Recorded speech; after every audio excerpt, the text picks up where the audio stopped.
start with today's news highlights from the Hindu newspaper. सबसे पहले topic है कि जयशंकर जो हैं वो विज़िट करते हैं फ्रांस और बेल्जियम में फॉर डिप्लोमेटिक टॉक्स, और उसके साथ साथ European commission and European parliament में भी इनका विज़िट रहेगा, जिसके हेडक्वार्टर्स ब्रुसेल्स में है। इसका मेन जो फोकस है वो इन्हांस करना है गवर्नमेंट्स, उसके साथ इन्हांस करना है और साथ ही साथ सपोर्ट सीख करना है फॉर फाइट अगेंस्ट टेररिज्म। उसके अलावा ministry said that in France mister Jaishankar will visit Paris for bilateral talks with French Foreign Minister Jean-Noël Barrot and Marseille to address Mediterranean Resina Dialogue, a conference of the Ministry and Observer Research Foundation. अब मार्सेल की strategic importance क्या है? That it is one of the European ports along with Trieste, Italy and Piraeus, Greece, that are in the running for Indian Middle East European Economic Corridor, that is the IMEC route. ये importance ये hold करता है, और ये इस समय में importance इसकी और ज़्यादा इसलिए बढ़ गई है क्योंकि इज़राइल और गाज़ा का कॉन्फ्लिक्ट हो रहा है, जिसकी वजह से जो रेड सी ट्रेड रूट है वो काफ़ी इफ़ेक्ट हो रहा है. Although ambitions for the project launched in 2023 have been dimmed due to the Israel-Gaza conflict, New Delhi is keen to keep discussions on it alive.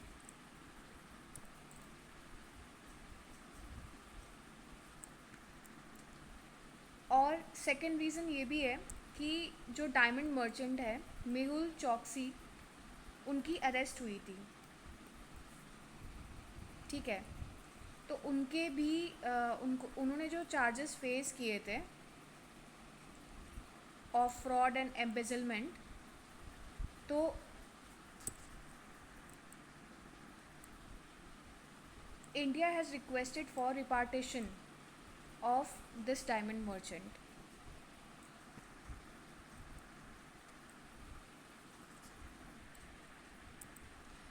सो इस मीट का जो मेन फोकस है, it is to discuss India's response to Pahalgam terror attack with strikes on Pakistan during Operation Sindoor. Mr. Jaishankar had discussed the matter with British Foreign Secretaries David Lammy, who visited Delhi on Saturday, to seek the support from FATF. He will also request support for India's fight against terrorism at multilateral organizations including UN Security Council and Financial Action Task Force, that is FATF. So इन multilateral organisation से भी India request करेगा for support for fight against terrorism. During his visit to Paris and Brussels, mister Jaishankar will also lay the ground for prime minister Narendra Modi's bilateral meetings during his upcoming visit to Canada as a special invitee to G7 summit. G7 इसमें जी के क्या ध्यान देने वाली है कि G7 summit जो है वो आपकी कनानस्किस एल्बर्टा में होगी.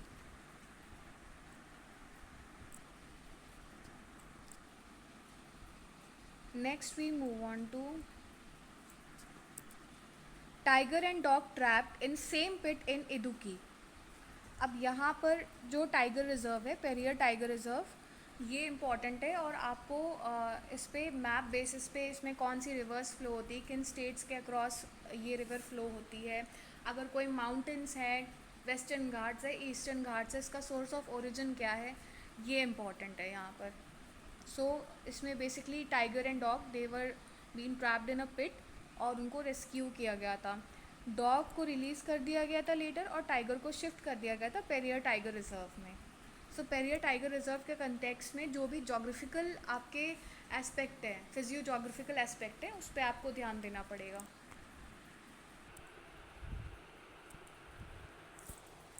First operation of Kumki elephants to curb wild tusker menace in Andhra Pradesh to start soon. अब ये जान लेते हैं कि कुम्की एलिफेंट्स होती क्या है, इनका रोल क्या है वाइल्ड लाइफ में. सो बेसिकली ये ट्रेंड एलिफेंट्स होती हैं, एशियन एलिफेंट्स होती हैं, जो वाइल्ड पॉपुलेशंस को मैनेज करने में और ह्यूमन एलिफेंट कॉन्फ्लिक्ट को कंट्रोल करने में काफ़ी हेल्पफुल होती हैं. उसके अलावा इन्हें ट्रेन किया जाता है टू गाइड और drive wild elephants back into the forest areas, preventing damage to crops and human habitation. These elephants are also used to capture, rescue and treat injured or trapped wild elephants. So there were 3 Kumki elephants, trained tuskers brought from Karnataka, have been given advanced training to get acclimatized to the local conditions at Muzalima Dugu camp near Palmanar, Andhra Pradesh. So first session of operations by the Kumkis to curb the perennial threat from crop raiding wild elephants in Chittoor district would commence soon. So पहला जो है वो crop raiding wild elephants जो है threat होता है, perennial threat होता है, क्योंकि एलिफेंट्स जो हैं वो यूजुअली क्रॉप फील्ड में घुस जाती हैं, फसलों को तहस नहस कर देती हैं. सो उसकी वजह से काफ़ी किसानों को नुकसान होता है. तो सबसे पहला जो बैच है उसे एड्रेस करने के लिए यूज़ होगा.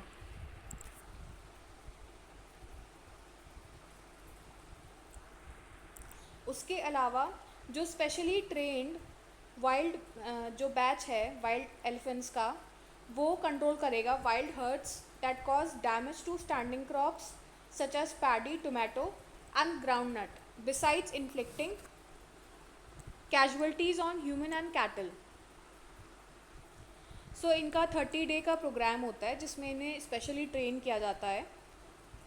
That was formulated to assist the kumkis in getting acclimatized to the local topography, climatic conditions and terrain, and particularly to behavioral aspects patterns of wild elephants. 4 trained elephants थी. They were brought to Chittoor district from Karnataka last month. Out of the 4, one is still under special orientation, which is expected to be completed by next 2 weeks.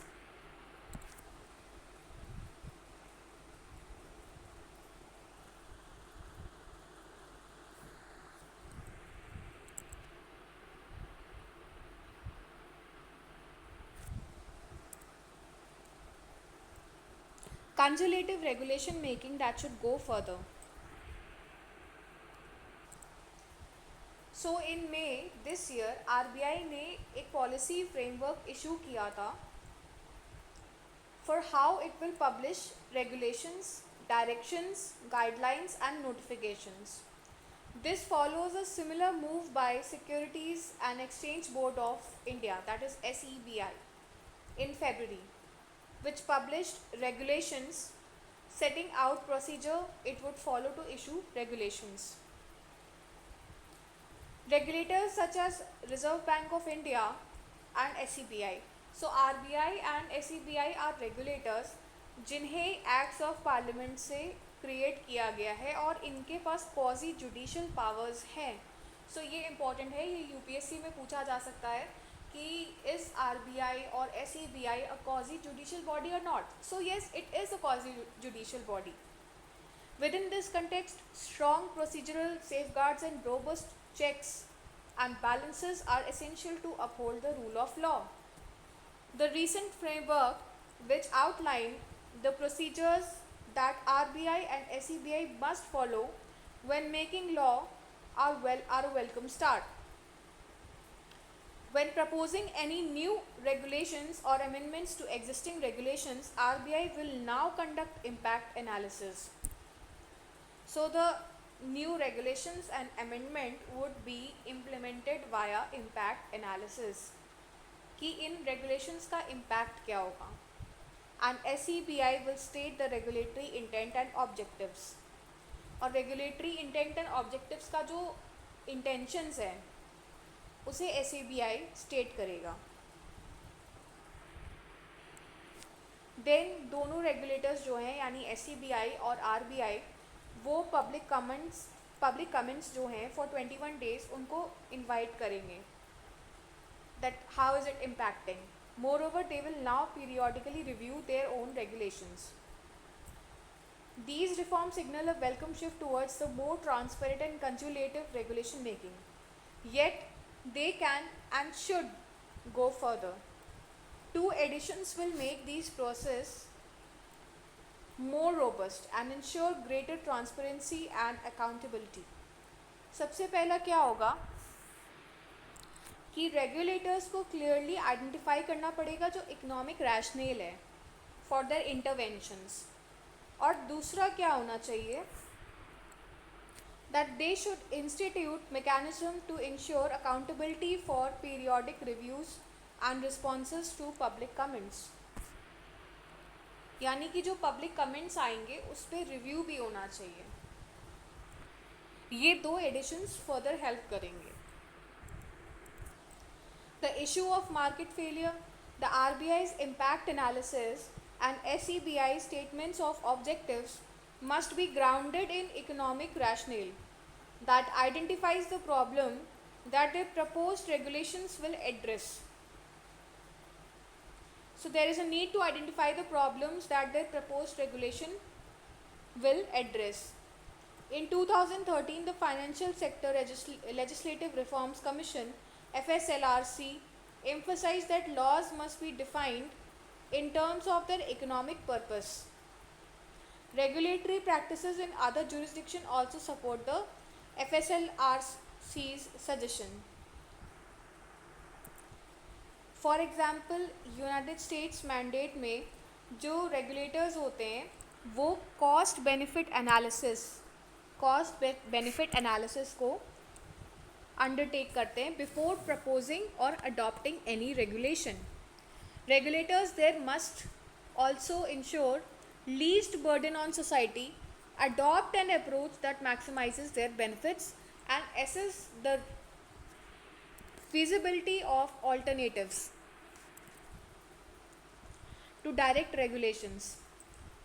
Another example, European Union's better regulation framework impact assessments involving identifying the problem, potential solutions and their impact, and mechanism for monitoring and evaluating the results. So these are the examples where before implementing any regulations, a perfect analysis is being carried out.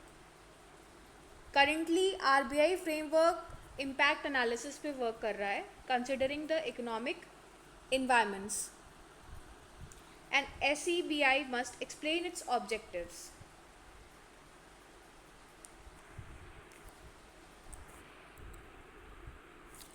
However, neither are explicitly required to provide the economic rationale of any proposed regulation or identify the underlying market failure. यानी explicitly इन्हें कोई ज़रूरत नहीं है economic rationale provide करने की और of any proposed regulation और identifying the underlying market failure. यानी कि उससे क्या effect पड़ेगा, क्या market failure होगा, इसे explicitly mention करने की कोई ज़रूरत नहीं है. This can be contrasted with framework implemented by International Finance Service Centers Authority, which must state the issue that its proposed regulation seeks to address.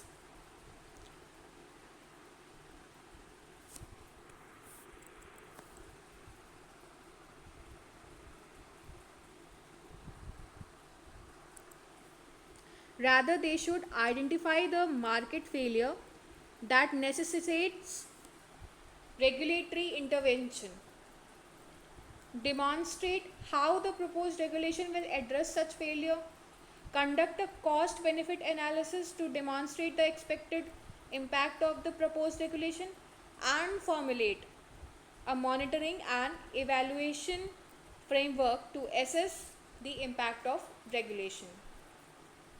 Now, strengthening accountability. The track records of the regulators in conservative regulation making are not encouraging. As found by two researchers between June 2014 and July 2015, the RBI had sought public comments on 2.4% of the circulars, while SEBI had done the same on less than half of its regulations.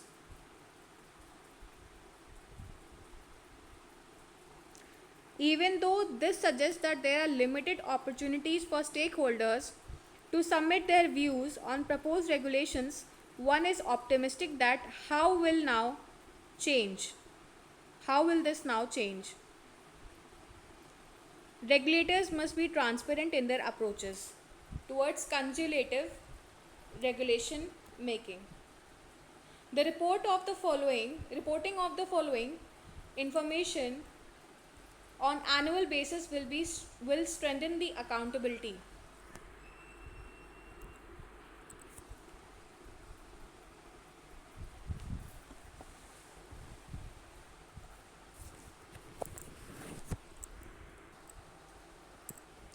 जो limited state capacity है वो एक significant hurdle है to implementing the regulatory impact assessments and conservative practices. Piecemeal reforms by the individual regulators may not be sufficient to ensure consistent adherence to good regulatory practices. Parliament could contemplate enactment of a law similar to the Administrative Procedure Act in the US. So here they are asking that Parliament can contemplate enactment of a law which is similar to Administrative Procedure Act of United States, with standardized procedures for regulation making, which includes impact analysis, public consultation, and periodic review. The United Kingdom and Canada have issued guidelines for regulation making by agencies. Such an approach would institutionalize transparency and accountability for all regulators in India.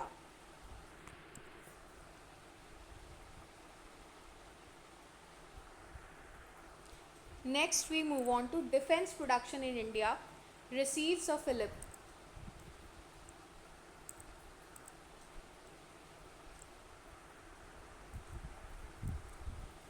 So we all know कि operation Sindoor में जो India का जो defence system है that has given an outstanding performance. So उसका effect क्या पड़ा है? उसका इफ़ेक्ट ये पड़ा है कि जो प्राइवेट डिफेंस कंपनीज़ हैं एंड एमएसएमईज़ हैं उन्होंने जो इन्वेस्टमेंट है, जो कंट्रीब्यूशन है वो इंक्रीज़ कर दिया है, वो इंक्रीज़ हो गया है. जो इन्वेस्टमेंट है उसे वो इंक्रीज़ हो गया है वाया प्राइवेट इन्वेस्टर्स. और उसके साथ साथ जो कॉन्फिडेंस है वो इंडियन डिफेंस सेक्टर में वो भी काफ़ी इंक्रीज़ हो गया है. As India's defence production and exports have hit record highs in the past financial years. Stocks of various defense companies also rose significantly in the week of Operation Sindoor and even beat the performance of largest 50 companies on the National Stock Exchange. For purpose of this analysis, the stocks of 18 companies included in the Nifty Defense Index were considered for comparison. अब वो 18 companies जिन्हें Nifty defence index में consider किया गया था comparison में, वो include करती हैं state run companies such as HAL as well as prominent private companies such as Paras Defense and Space Technologies Limited. Defense stocks have increased by almost 21% in the week in India, conducted when first military strikes were conducted against Pakistan in May, far exceeding the 3.1% rise seen in Nifty 50 index in the same period. So chart 1 shows it. Let's move on to chart 1.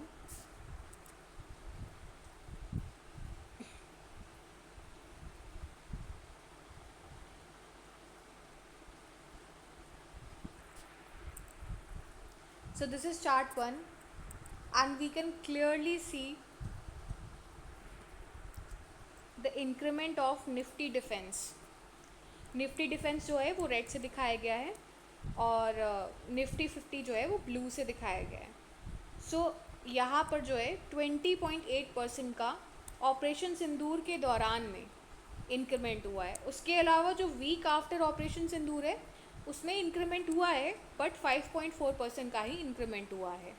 उससे पहले जो Nifty 50 है 2 weeks before operation सिंदूर वो 2.6% criteria पे चल रही थी.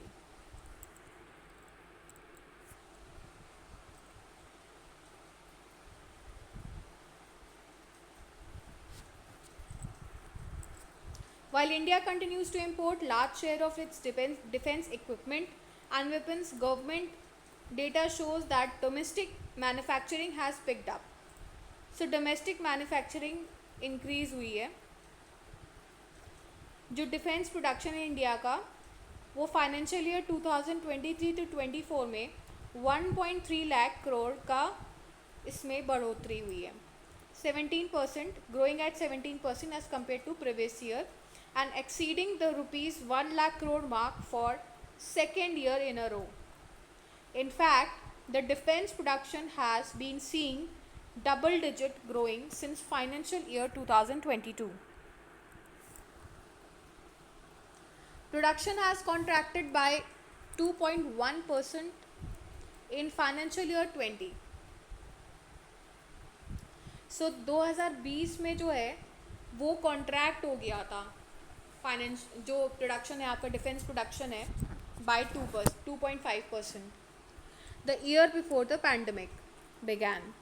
While the complete figures of financial year 2025 are not yet in government data as of December 2024 shows that the production touching rupees 90,000 crore as against the target of rupees 1.6 lakh crore for the year. इसको chart 2 represent करता है. Let's move to chart 2.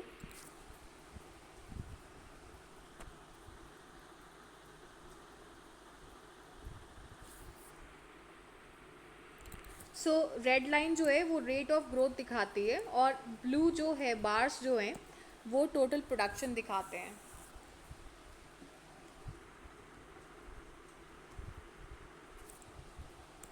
So this is the graph which shows कि 2023 से 24 में काफ़ी ज़्यादा production जो है वो इंक्रीमेंट हुआ है और रेट ऑफ ग्रोथ भी 17.3% में इंक्रीज़ हुई है.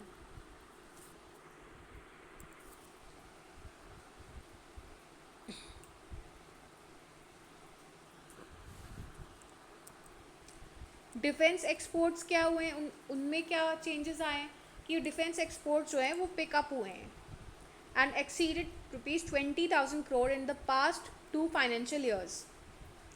These figures are twice those of what has been seen in the financial year 20. Chart 3 से represent करता है.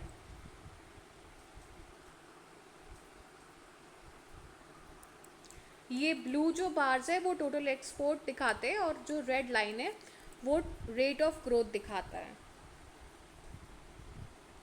सो वी कैन सी कि जो टोटल एक्सपोर्ट है वो इंक्रीज़ हुए हैं 2024 से 25 के बीच में और रेट ऑफ ग्रोथ जो है वो कहीं ना कहीं डिक्रीज़ हुआ है 12.0% पे. सो यहाँ पर चेंजेस आए हैं.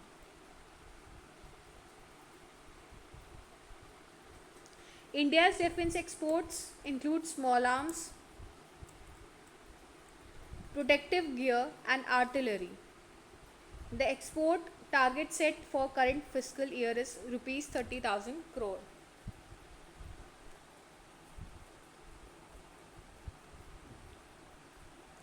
जो पब्लिक सेक्टर कंपनीज हैं that account for majority of the total defence production.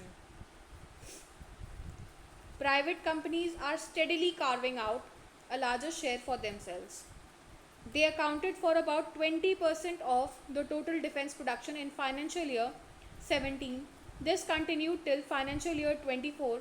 In financial year 25, their share has increased to almost 24%. Similar private defense companies also account for a majority of share of defense exports on account of export ऑथराइजेशंस।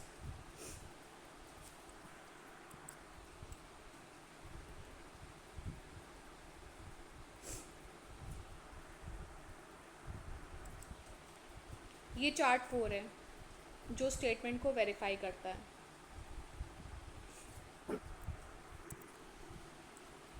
So red line जो है वो इन exports को दिखाती है। 59.1% पे इनका increment हुआ है 2024 से 25 के बीच में, और प्रोडक्शन भी इंक्रीज हुआ है 23.5% पे as compare to previous years.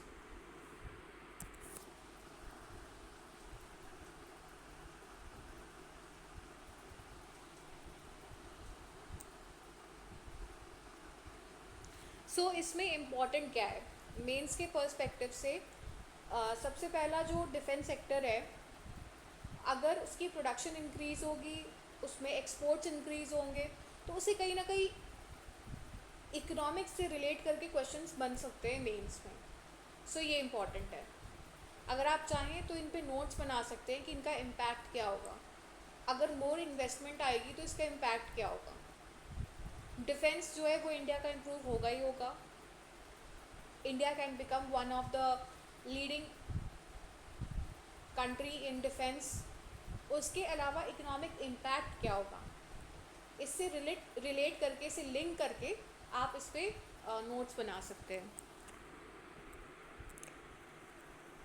IIT develops solar air conditioner.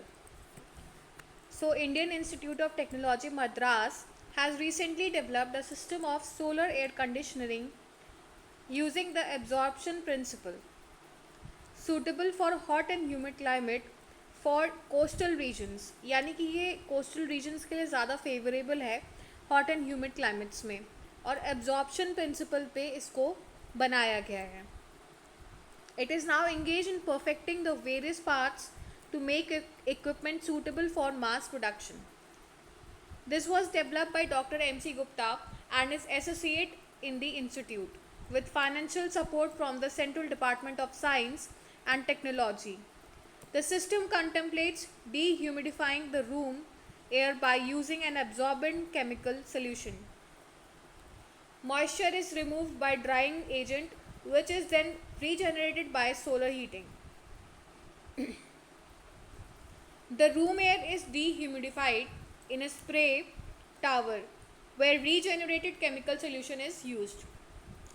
उसके अलावा जो dehumidified air है वो further cool होती है by evaporative cooler, and thus the conditioned air is now ready to get back into the room. So this is the proper mechanism. Heart of the system क्या है?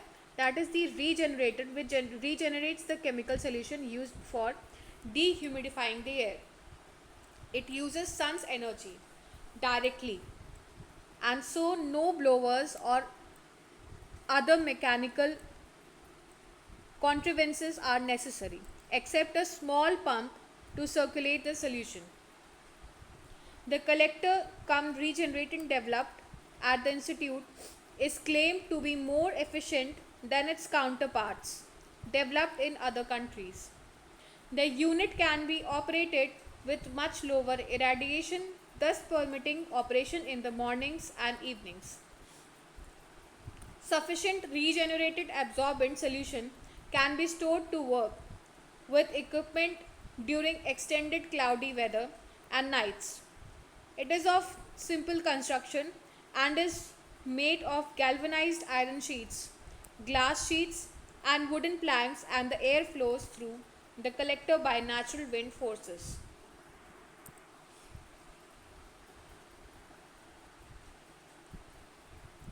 So this was the mechanism of the IIT developed solar air conditioner.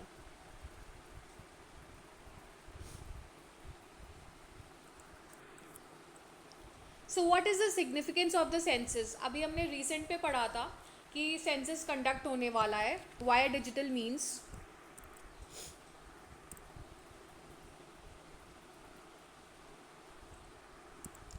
दो हज़ार सत्ताईस में मार्च 1 2027 में से conduct किया जाएगा। हिस्ट्री क्या है सेंसस की? Census is the process of collecting compiling and analyzing the population of the country. Right from Kautilya's Arthashastra to the administrative report Ani-Akbari, during the reign of Mughal Emperor Akbar, there have been references to population census. So यानी ऐसा नहीं है कि ये सिर्फ British era में ही शुरू हुआ था, बट ये पहले भी हुआ करता था, क्योंकि कौटिल्य के अर्थशास्त्र में इसका मेंशन है और एन ई अकबरी में भी इसका मेंशन है. That is during the time of Emperor Akbar. The synchronous census is where population data is collected simultaneously across the country. Synchronous census के बारे में बात हो रही है कि जो population data है वो simultaneously ऐसे ही collect किया जाता है. ये this kind of census was started in 1881 during the British period, with W.C. Plowden being the first census commissioner of India. The details were collected in census schedules till independence. The questions in the schedule underwent changes with each census, but broadly contained questions relating to age, sex, mother tongue, literacy, status, religion, caste, etc. The last census was carried on in 1931, which was enumerated for Hindus. Census conduct कैसे किया जाता है? सबसे पहले तो जो census है वो यूनियन लिस्ट का सब्जेक्ट है. दिस इज़ वेरी इंपॉर्टेंट, क्योंकि ये पूछा जा सकता है कि सेंसस जो है वो किस लिस्ट में आता है, यूनियन लिस्ट में आता है, कॉन्करेंट में आता है या स्टेट लिस्ट में आता है. तो ये अधिकार जो है वो सिर्फ और सिर्फ एक्सक्लूसिवली सेंट्रल गवर्नमेंट के पास ही होता है, यानी यूनियन लिस्ट में आता है. सेंसस एक्ट 1948 की लेजिस्लेशन एक्ट है गवर्निंग द सेंसस process. ठीक है. The authorities of the central government to undertake census operations and appoint a census commissioner to supervise the entire exercise. The center also appoints directors of census operations to supervise the census within several states, while the state governments may appoint census officers. तो state government जो है वो centre के directions पे appoint करता है census officers को. The staff for conducting the census is provided by local authorities of a state which predominantly consist of teachers.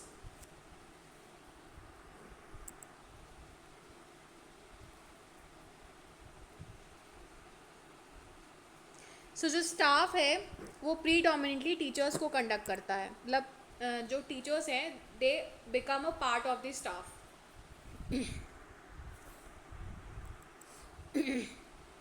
Since 1971, census operations have been carried out in two phases.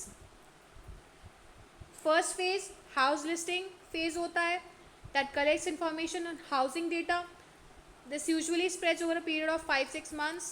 The last census of 2011, the house listing schedule contained 35 questions that included details like type of house, main source of drinking water, type of latrine facility, availability of kitchen and fuel used for cooking. So ये criteria थे census के. Whether the house has a television, computer, telephone type और vehicle type. Second phase क्या होता है? वो population enumeration होता है. ये during the month of February conduct किया जाता है of the census year, as the usual reference date for population count is fixed as March 1 of the census year. This captures individuals' details like name, sex, age, religion, whether belonging to scheduled caste or scheduled tribe. Mother tongue क्या है, literacy status क्या है, educational qualifications क्या हैं, occupations क्या है. तो ये क्राइटेरिया भी इंक्लूडेड रहते हैं सेकेंड फेज में. These details are then compiled and provisional data from census is released. In 2011, this data was released by the end of March. Final report submit की गई थी via detailed analysis of demographic, religious, linguistic profile, etc. और उसे release किया गया था अप्रैल 13 में. Significance क्या है कि the decennial census had happened from 1881 till 2011 without a break in India. However, Due to COVID-19 pandemic, the 2021 census was postponed, while the exercise could have been conducted any time after 2022. It has been continuously postponed. The present census be considered as the most significant in independent Indian history due to three reasons. सबसे पहला कि central government has decided to enumerate the caste details of Hindus. All census after independence have captured only SC, ST and OBC, SC and ST details. Decision follows widespread of demand from opposition parties and civil society groups to include caste details in the census. One of the main reasons for postponement of census to 2027 is to undertake the preparatory work for caste enumeration. Second क्या है कि since this census would be the first one, ये इस बारी का जो census होगा 2027 का, वो उसकी बात हो रही है कि second reason क्या है कि ये जो census है, this would be the first one after 2026. It can be used for delimitation exercise of determining the revised number of seats in Lok Sabha and state assemblies. Third क्या है कि census would be also formed on the basis of reserving 1/3 seats for women in Lok Sabha and state assemblies. Way forward क्या होना चाहिए? अब इसमें way forward क्या होना चाहिए? That enumeration of caste details needs to be done in a systematic and flawless manner, as this data will be used for decisions on affirmation action with respect to backward classes.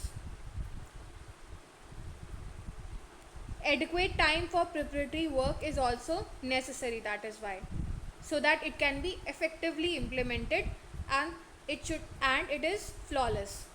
To ensure this point, adequate time is required. However, genuine apprehensions of southern states and some smaller states to the northern India and the northeastern states about losing the political significance if the proposed delimitations and consequent revision of number of seats in Lok Sabha is carried out on the basis of population as per 2027. Census must be heeded. Many of these states have demanded to freeze on Lok Sabha seats at existing level. अब इसमें जो north Indian states हैं, north east states हैं, कुछ जिनकी population हाल फिलहाल में control हुई है, बहुत से साउथ इंडियन स्टेट्स भी हैं, तो उनके साथ प्रॉब्लम क्या आ रही है? प्रॉब्लम ये आ रही है उनके साथ कि they will face seat backlashes, यानी उनकी जो सीट्स होगी वो फिर सेंटर में कम बनेगी. ठीक है, तो ये एक प्रॉब्लम आ जाएगी. Hence, this exercise of delimitation should not be rushed. Therefore, before 2029 general elections, the 1/3 reservation of seats for women should be implemented based on census from 2029 elections. New study makes controversial weather tweaking idea more realistic. The stratospheric aerosol injection is a method in which aerosols are injected into the Earth's atmosphere at around 20 km altitude to reduce the amount of sunlight reaching the surface of the Earth. So aerosols inject किए जाते हैं जिससे जो amount of sunlight है वो Earth surface पे कम पहुँचे. The idea is controversial because the effects will be global. If one country injects aerosols, all countries will be affected, and not always in a good way.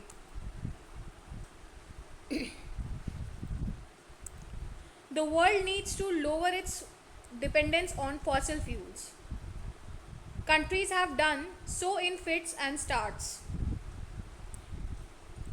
Issues like war, poverty, disease and inflation have often left climate mitigation on the back burner. Today, greenhouse emissions are increasing worldwide. Some researchers have proposed the use of technologies to directly cool the planet rather than bank on reducing emissions alone. Stratospheric aerosol injection is one such technology, but it is a controversial one also. Since SAI aerosols are injected into the Earth's stratosphere to reduce the amount of sunlight reaching surface. This was a study published in a journal, Earth's Future.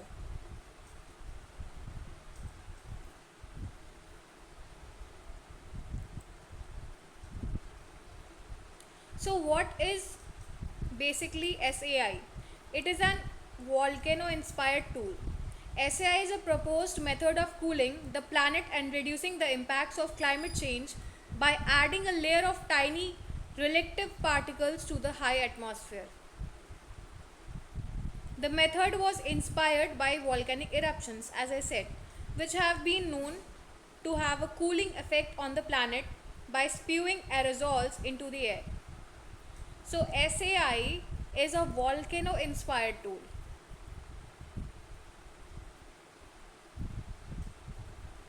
By reflecting more sunlight away from the earth. So SAI का basic use क्या होता है कि वो reflect करता है sunlight. हम इस डायग्राम में देख सकते हैं.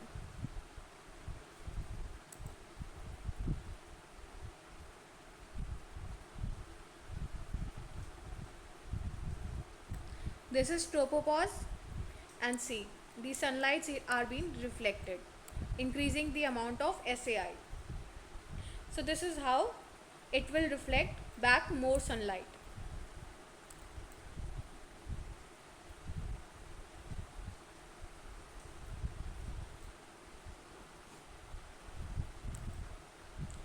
How well SAI works depends on the type of material injected, the timing of the injection and the location. Technical challenges भी हैं हायर एल्टीट्यूड्स पे, ये भी एक मेजर चैलेंज है. More studies of SAI's efficacy have focused on implementing it at 20 km or more, particularly over the areas which are closer to the equator. Doing so demands a specially designed aircraft capable of operating such elevations.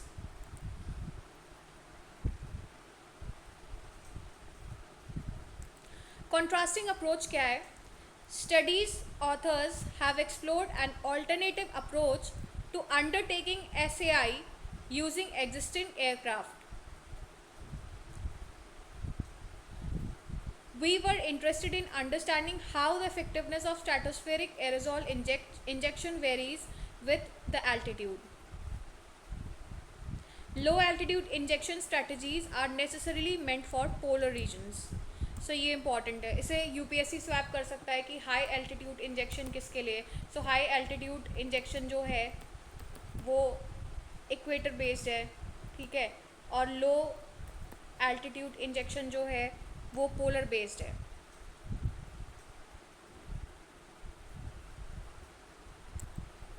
At equator and regions which are close to the equator, the stratosphere is around 18 km and above, where the existing aircraft cannot fly. So this is the major problem. Polar and extratropical regions, the boundary between the stratosphere and the troposphere is called tropopause, is at lower altitude than equator or subtropics. This means that the existing jets can reach the stratosphere.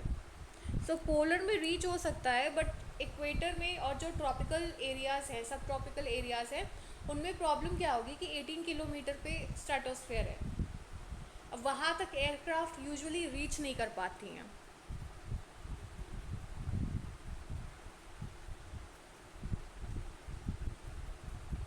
अब higher injection ज़रूरी क्यों है? क्योंकि particles जो हैं वो stratosphere में लंबे समय के लिए रहती हैं, बिटवीन मंथ्स और ईयर्स, ठीक है.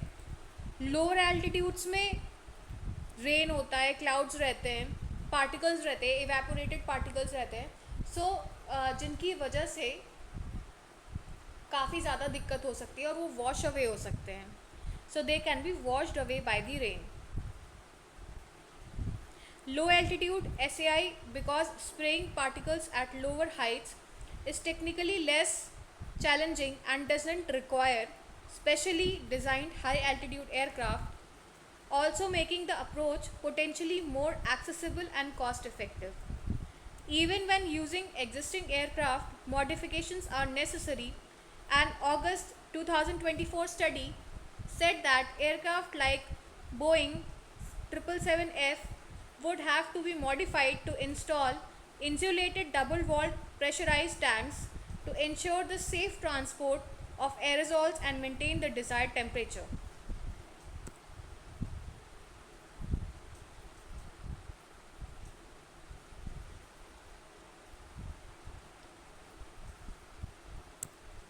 So, time and cost effective.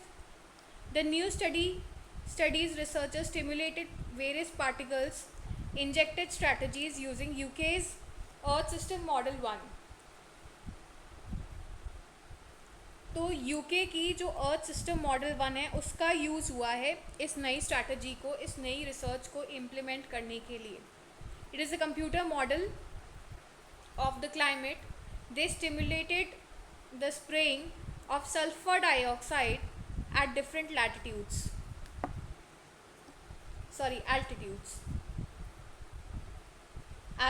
latitudes and seasons. The team found that injecting 12 million tons of sulfur dioxide every year at an altitude of around 13 km in the local spring and summer seasons. So this way the hemisphere could cool the planet by approximately around 0.6 degrees Celsius.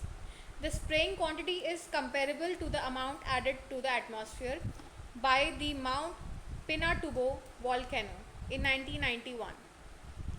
For cooling by 1 degree Celsius, their model suggested spraying 21 million tons of sulfur dioxide a year. If the particles were injected at an even higher altitude in subtropics, only 7.6 million tons would be required annually.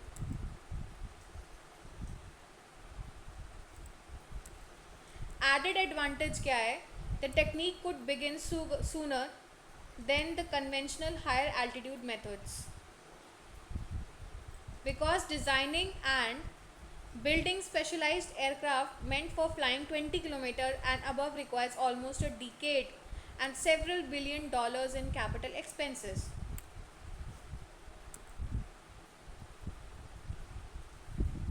So, is it worth the risk?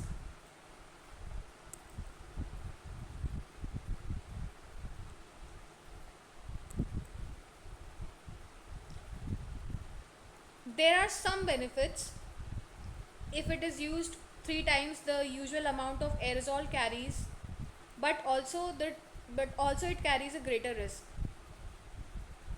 There are lots of important risks and side effects related to SAI, including social and geographical risk, as well as side effects such as delayed recovery of ozone hole and acid rain. So ये एक major risk factor है. उसके अलावा जो cooling effect है वो ज़्यादा pronounce रहेगा पोलर रीजन्स में than the tropics, where warming is more severe.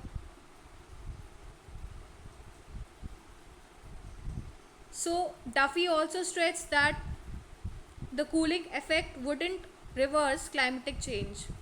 The cooling may also have some other ecological effects, but it would also introduce new challenges.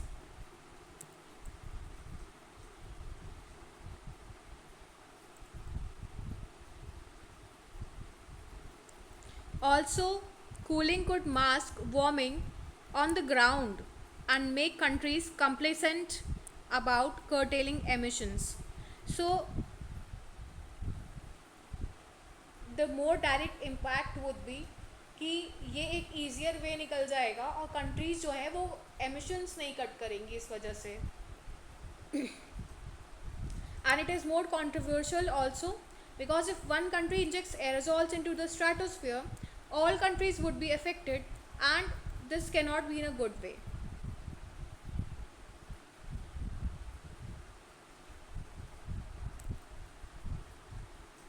So that's it for the day. Here I request you to like, subscribe and share my channel and share your valuable feedback. Thank you and have a nice day.